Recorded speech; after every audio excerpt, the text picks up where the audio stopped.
Set ने सेबी के अंतरिम आदेश पर रोक लगाते हुए जी एंटरटेनमेंट के MD and CEO Puneet Goenka पर बड़ा फैसला सुनाया। इस खबर पर ज्यादा डिटेल्स समझ लेते हैं एग्जैक्टली क्या हुआ।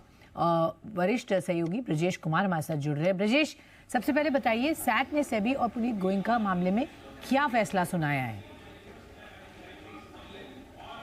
बिल्कुल, सैट ने ये कहा कि सेबी ने जो अंतरिम आदेश जारी किया था उसके बाद एक कन्फर्मेटरी आदेश जारी किया था जिसमें पुनीत गोयनका के जी ग्रुप की किसी भी कंपनी में या फ्यूचर में जी ग्रुप की कंपनी से मर्जर होने वाली किसी कंपनी में किसी भी तरह के डायरेक्टरशिप पर जो रोक लगाई थी उसे सैट ने खारिज कर दिया। सैट ने ये कहा कि इस अंतरिम आदेश को और कन्फर्मेटरी आदेश को इस वक्त जो है वो जायज़ नहीं माना जा सकता, लेकिन पुनीत गोयनका को ये भी कहा कि वो सेबी की तरफ से जो भी जांच होती है वो उसमें सहयोग करते रहेंगे।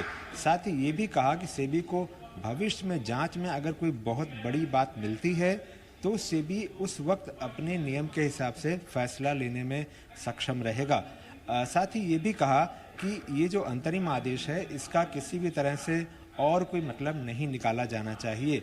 मोटे तौर पर ये कहें कि जो एमडी एंड सीईओ पद पर रोक लगाई थी सेबी ने पुनीत गोयनका के लिए, वो रोक अब हट सकती है। साथ ही इसके बाद जो जी और सोनी मर्जर को लेकर के जो एक असमंजस की स्थितियां थीं कि एमडी एंड सीईओ पद की एक शर्त है मर्जर में, तो उसका क्या होगा, तो उस मामले पर भी सैट के इस आदेश के बाद अब थोड़ी सफाई मिलती नजर आ रही है। काफ़ी इम्पोर्टेंट और अहम फैसला यहाँ आते हुए नजर आया। वेरी क्विकली ब्रजेश, हमें हमारे दर्शकों को एक बार पूरा मामला क्या था ये एक रिकैप करेंगे क्विकली?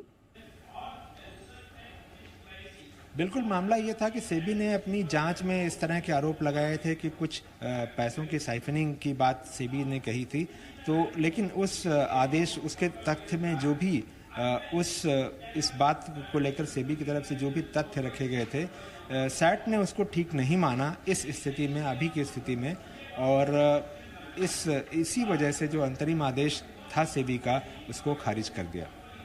ऑल राइट, बहुत बहुत धन्यवाद इस बड़े इंपॉर्टेंट फैसले पर डिटेल्स बताते हुए। ब्रजेश हमारे साथ जुड़े हुए थे। तो पुनीत गोयनका पर सेबी का आदेश पर यहाँ पर रोक लगाते हुए सैट